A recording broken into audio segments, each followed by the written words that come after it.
Welcome to segment 2 of Citizens Forum, being filmed on Tuesday, June the 18th. The guest in this segment is Mazin Al Nahawi. We're going to be talking about Syria to begin with. And Mr. Harper, this past few days, has been at the G8, and he's been talking a lot about Syria, and you had an interesting take on what he was doing. I think, first, thanks for having me again, Jack, in your show. I don't see difference between the American position and the Canadian position. While I think Obama sitting, relaxing, talking with Putin about their Syrian issue, the Canadians are doing what the Americans are pushing them to do, to irritate mainly the Russian. By saying that Russia is aiding thugs, I don't know if Mr. Harper mean that the secular government of Syria is thugs. I don't know if he forgot about the real thugs of, like in Saudi Arabia, the royals family, the shuyukh, and the other Gulf area who have no human rights, women cannot drive, many kind of issue. But because they are opening their territories for the multiple corporation, oil and gas, do whatever they want to, these seem like are very civilized and good friend for Mr. Harper.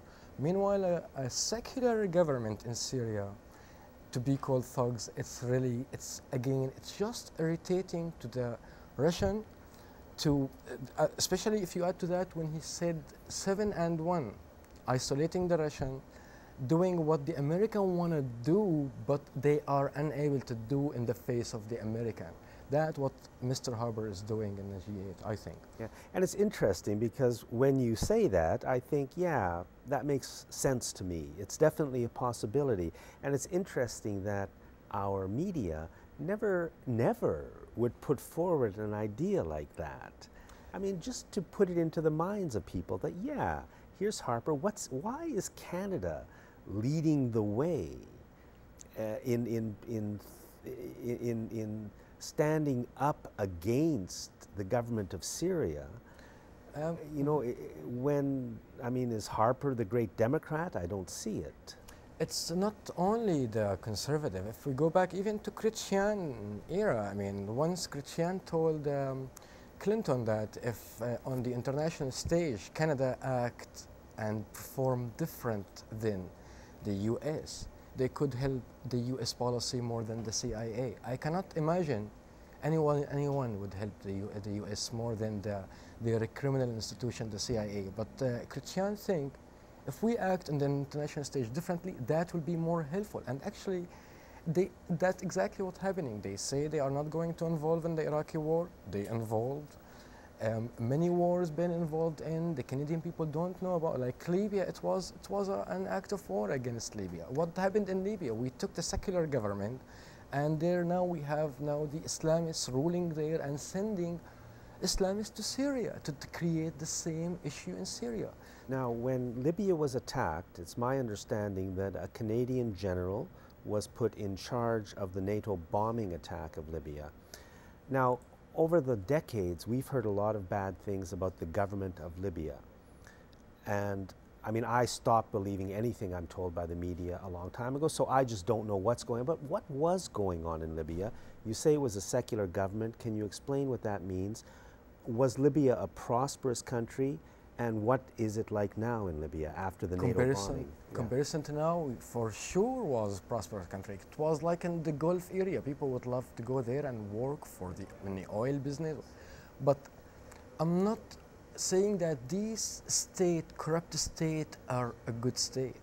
They are already been installed before by the Western power or were cornered to do a certain job. But when that job is done, now we need to have a replacement. Like when we discover a new oil or a new issue, now or new pipelines, that will dictate a new kind of policy. Saddam Hussein was a clearly American asset. They've been trained by the CIA. They sent him twice to do a coup in Iraq, and he succeeded in the second one, and since then, he is their guy there. He used American chemical weapons to kill Iranian and Kurdish population. At that time, was just fine. But when he started to go his own things when you start to try to now to get back Kuwait, which was originally, by the way, a part of Iraq until 1956. But Kuwait was a part of Iraq. yes, they took it out of Iraq, and now they create the state or the kingdom, or what we call it, a princess. I mean, like a little kingdom, Kuwait. So when he followed his own project, then became playing outside their project. He had to get out the way. The new issue lately in Syria, it's never nothing changed from the past. The pipelines route, where is the gas, where is the oil, how you transfer that. This is the main business which all these politics evolve around. When somebody tell you Shia, Sunni, Alawiyin, Druze fighting with each other, it's just a cover-up for the what they call it, geopolitics. And you want to wonder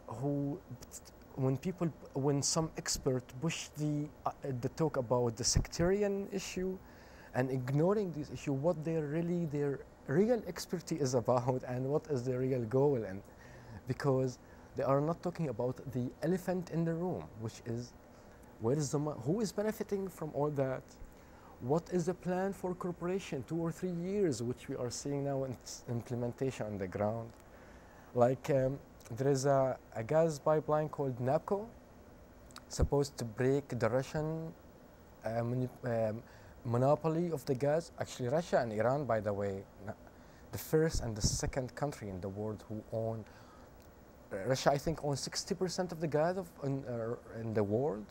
Iran number 2, Qatar is number 3, Uzbekistan is number 4. The NAPCO line supposed to bring gas from Iran and Uzbekistan through the Caspian Sea to Turkey and go to Bulgaria, Romania, Hungary, and Austria, and break again what I said about the monopoly of the Russian control. So right now, most of the gas that flows into Europe, for example, comes from Russia. Yes. And you're saying that there is an alternative pipeline being planned to go into Europe outside of Russian control or Iranian control.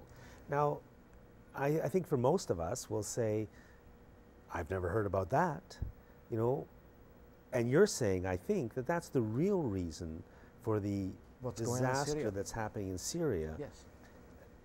I read, before the Syrian civil war began, I read once that US and British special forces were operating in Syria and no doubt stirring up and supporting the creation of a force that would be able to destabilize the Syrian government.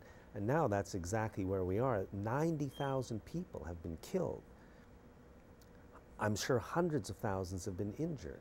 1 million are displaced.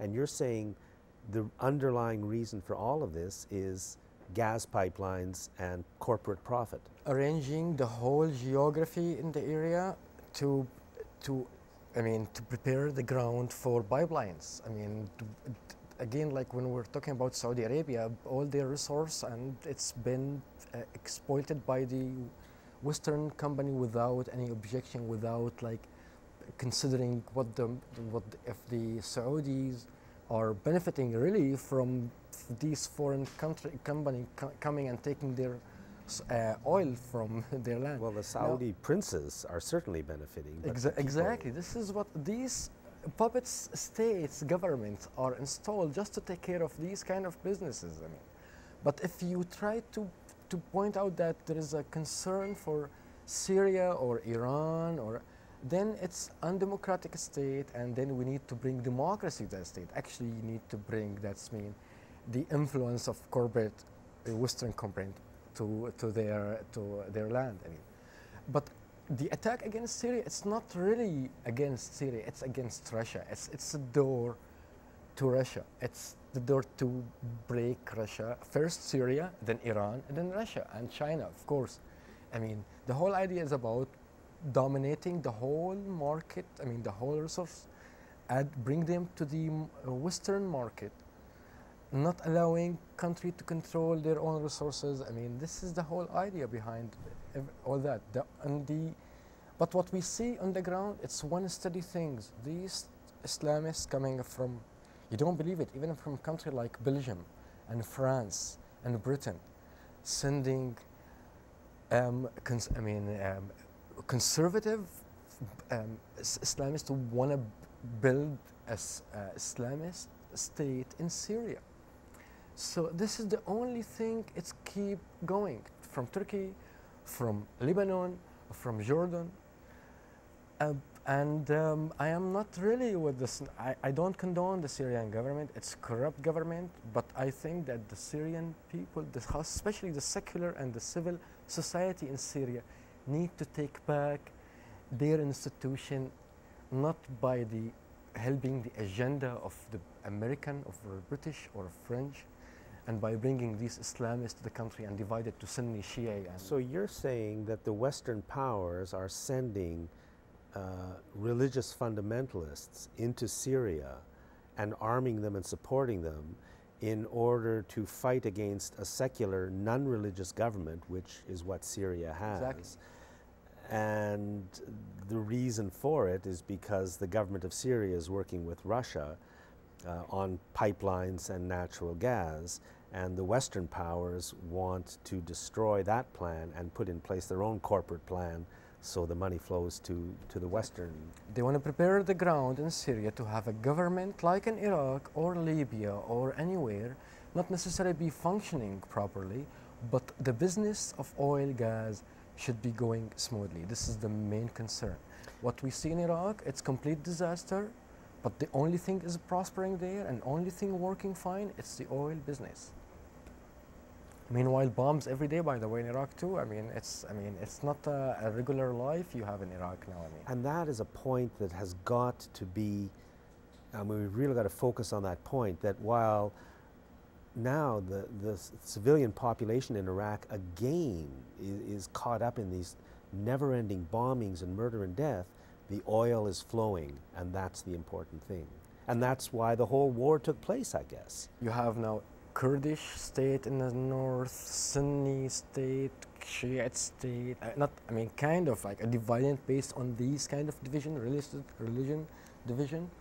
The same things planned in Syria. And by the way, as a Palestinian, the Zionist state there as a Jewish state become more and more normal things. When you have a Sunni state, Shiite state, Alawite state. Now what the problem with a Jewish state in the 21st century?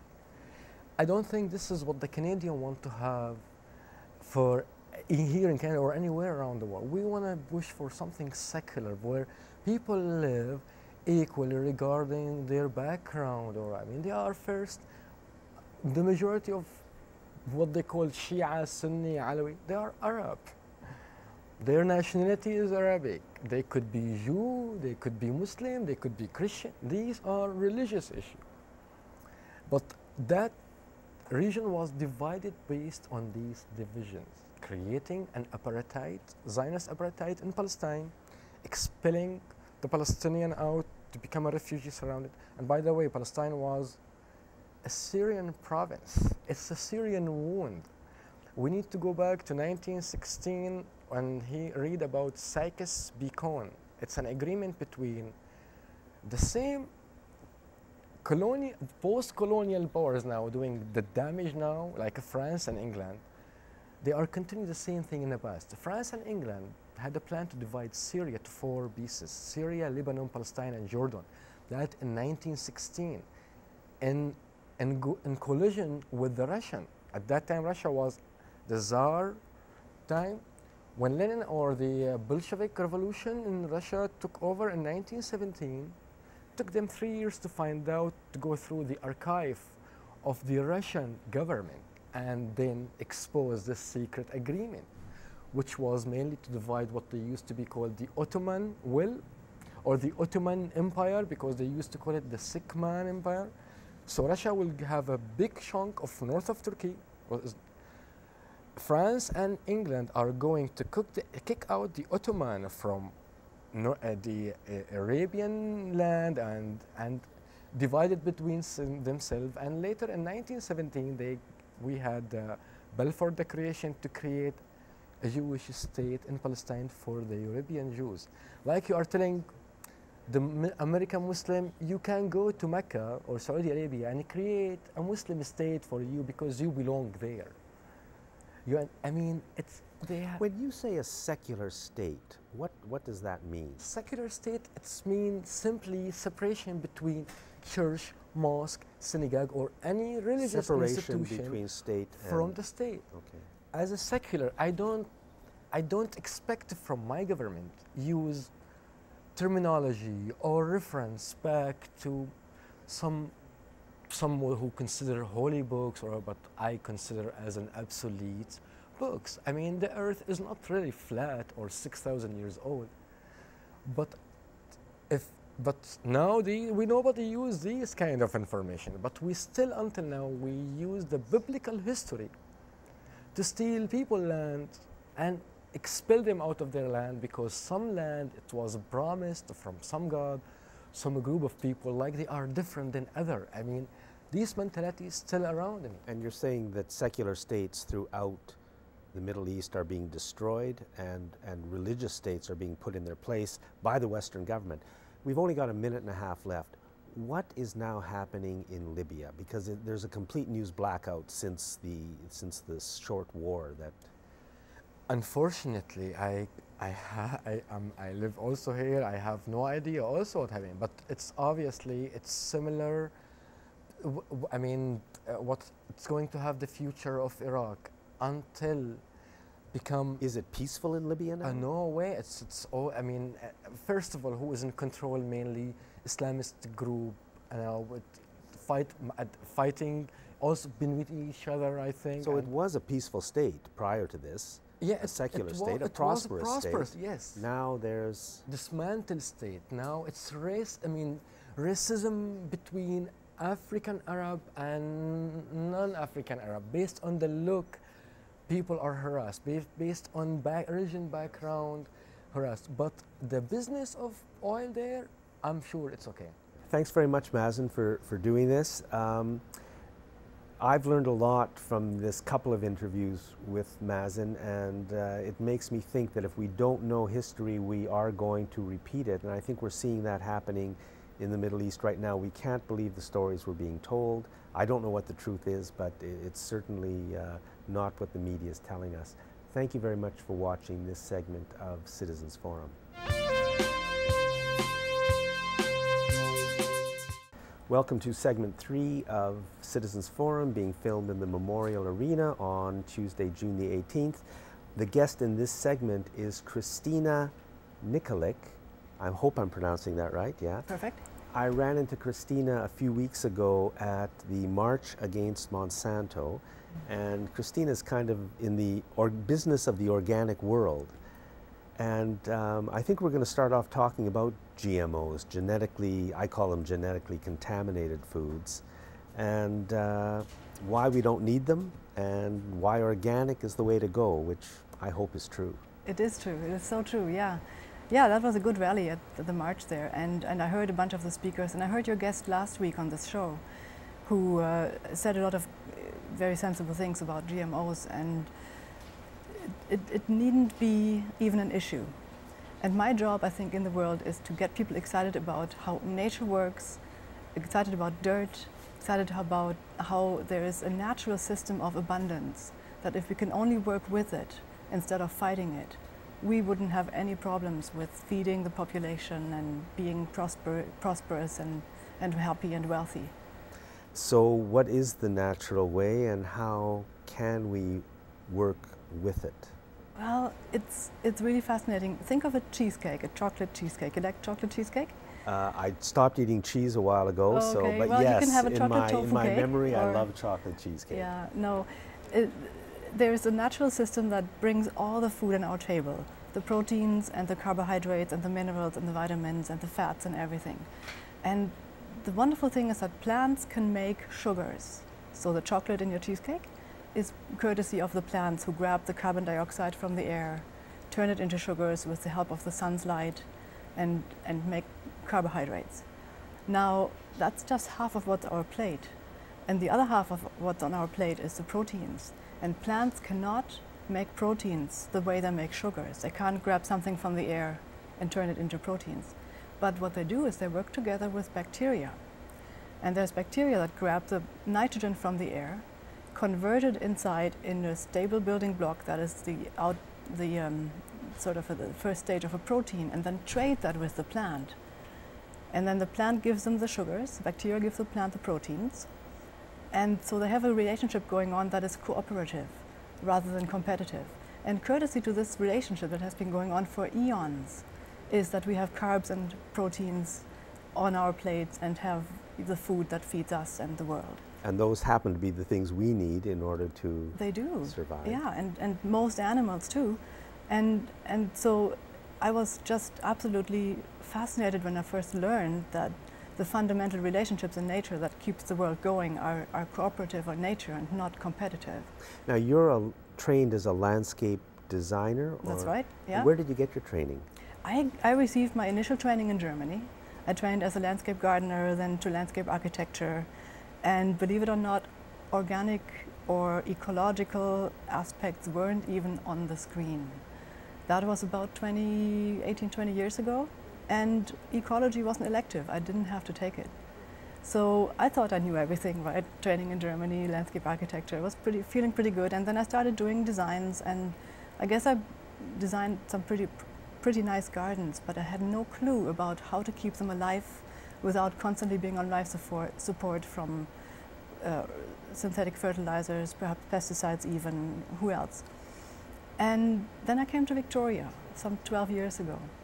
And my jaw dropped when I met the people at the Society for Organic Urban Land Care, SOAL. And I started taking some courses in ecology and landscape ecology and how plants eat and how plants communicate with each other, how they communicate with insects, and how it all works out. And it was such a wake-up call and such an eye-opener. And I don't think I've ever been the same professional, because I would now think that not only is organic the way, it's way more than a fad. It's not just hippie, it's not just here today, gone tomorrow. This is a fundamental principle on how the natural world works. And we'd be well advised to listen to that message instead of trying to constantly fight it and improve on it or regulate, select certain parts of it that suit us. We always have to look at the whole system. So I'm very excited to become a systems thinking gardener. So, I mean, I completely agree that I think the best way to do things is the natural way. Mm-hmm.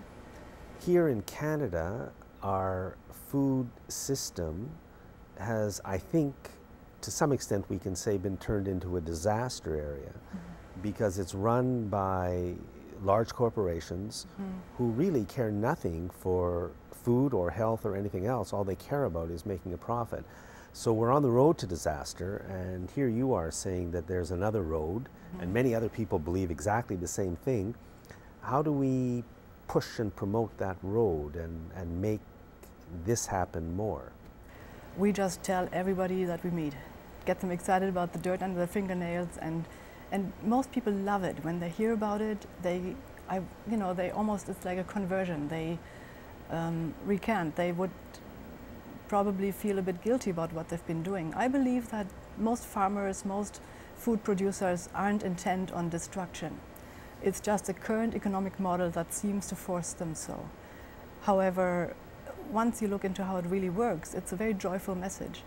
And I think it's a grassroots thing. I'm not sure that we can rely on government necessarily to pave the way, but I do what I can every day in my business, and when I teach teach the principles of organic land care, I will try everything to get people excited every day on how to do it differently.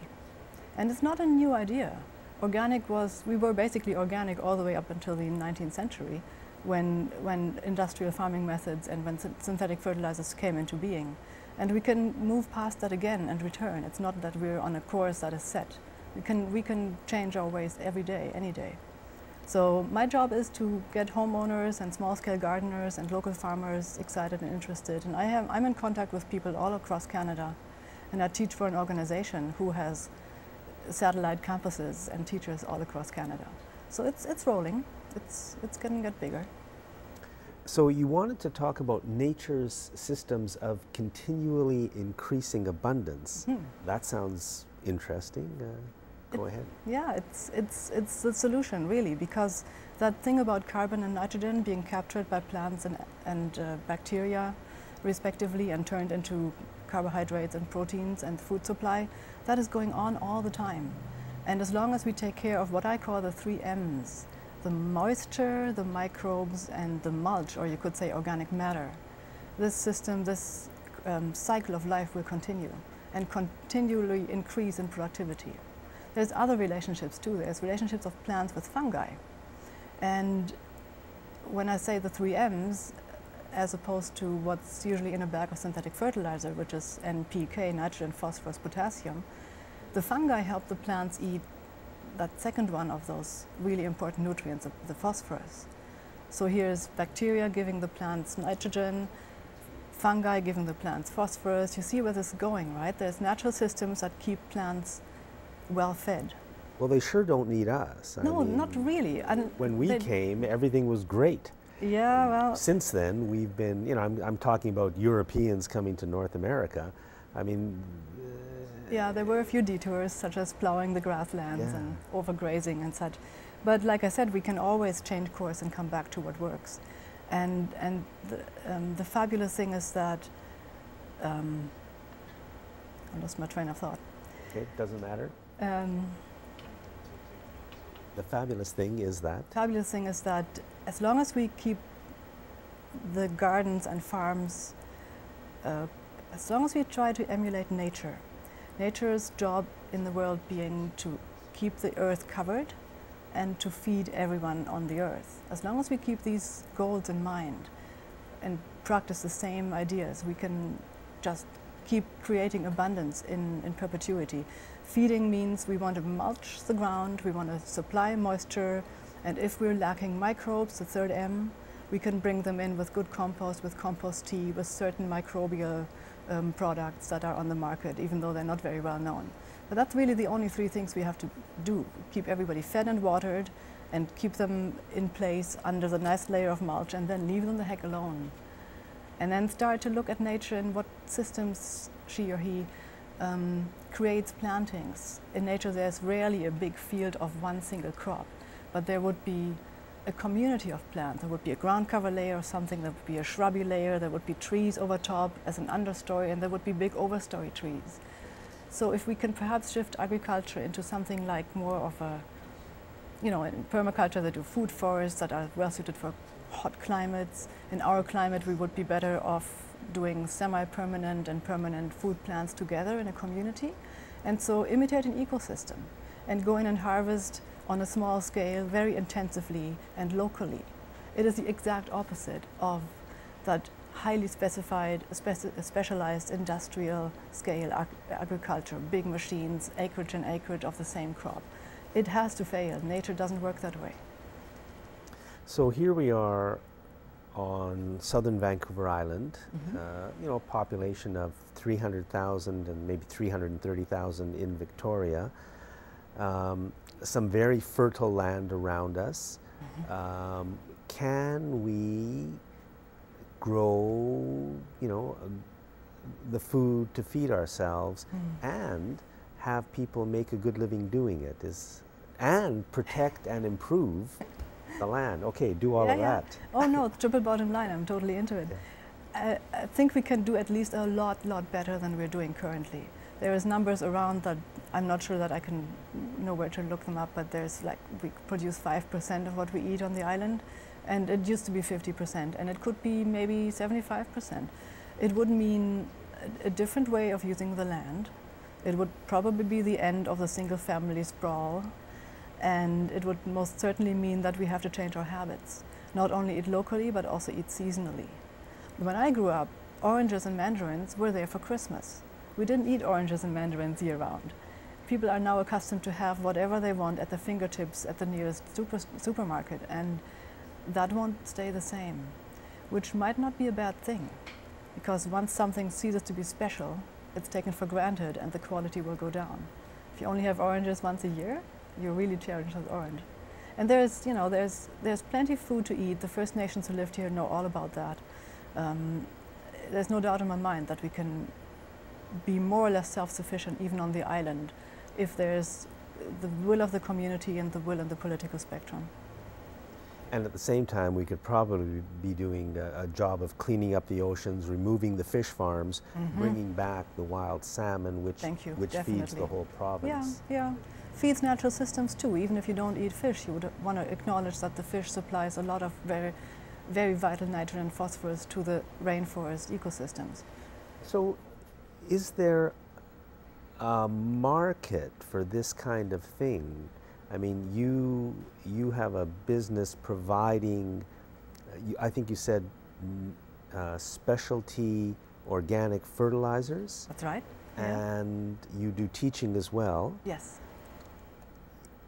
Are people out there wanting this? Because it's something I never hear about. More and more. It's a success story. I can only encourage anyone to look into that, because I've been in this business for 4 years now, and it's growing quite nicely. I wear 3 different hats any given time. So I run this fertilizer business seasonally that is mostly busy from February through June, July, and then it drops off. And then I teach in the fall and winter for Gaia College. And that is an intense period of sharing the knowledge and getting people excited. And then the 3rd hat I'm wearing is for the Society of Organic Urban Land Care, SOUL. And that's where professionals came together and started educating each other, because it's not so long ago that organic lawn care, for example, didn't exist. It had to be reinvented from what we knew before we had synthetic fertilizers and pesticides. So to answer your question, it is a growing sector, and it's not just like a fad, it's not just a temporary thing. I think it's going to be vitally important. It's the way things have to be. They have to be. What we're doing now is off the charts in terms of craziness, I think. So why would people want to buy your organic fertilizers instead of going down to Canadian Tire and picking up one of those bags that's on the pallet outside the store? Because growing your own food is becoming hugely important, and what a lot of people don't realize is how depleted our soils are when it comes to micronutrients and trace elements and minerals. Actually, one of the fertilizers I sell a lot of is made from ocean water. From ocean? Ocean water, of which the sodium content has been reduced. But in the ocean water, if you picture all the rivers of the earth, for as long as they have been flowing, carrying ground down mountains into the ocean as a sediment and enriching the ocean with all these minerals, there are some 80 or 85 different elements in the ocean water, stuff from way down there on the periodic table that nobody even knows how to pronounce. I don't even know what the periodic table is. It's all the elements of the materials in the earth, all the minerals and metals and salts and So you said this fertilizer is made from ocean water. It's made from ocean water. Is it wet? It's liquid, yes. It's a liquid? It's a liquid, and it tastes extremely bitter, sweet, salty at the same time. Okay, and you just put that on, and it's super high in micronutrients and minerals. But the salt content is down because salt is That's right. destroy. Yeah, the salt content has been reduced because you can't just pour ocean water in your garden. It's going to be too much. But it remineralizes the soil, and what that means is the food you're growing contains these minerals. We're in big trouble health-wise, you and I and the rest of the population, because we're lacking essential nutrition. We have a lot of calories, but we don't have nutrition. And you can take the organic soil care directly to organic health care and talk about how healthy people eat, and it's directly related in how healthy plants eat. And if the plant has been eating a healthy diet of a wide array of minerals in small amounts, rather than just the NPK that's on your bag of 20-20-20 synthetic fertilizer, then you will have a food product that is high in these trace elements, and that's good for people's health. I'm sure that a lot of our epidemic, huge health concerns have to do with a chronic undernourishment and undervalue of our food. So my job is to also bring that to people's attention, that if you feed your plants, you yourself eat better if you eat those plants. Well, Christina, I think you should be the new provincial minister of agriculture. Sure. I'm sure that's not going to happen, but they're just waiting for me. yeah, but this is what we need. This Yes. is the direction we have to move in. This is got to be the future, because the past, what we've been doing for the past 50 years, is a disaster.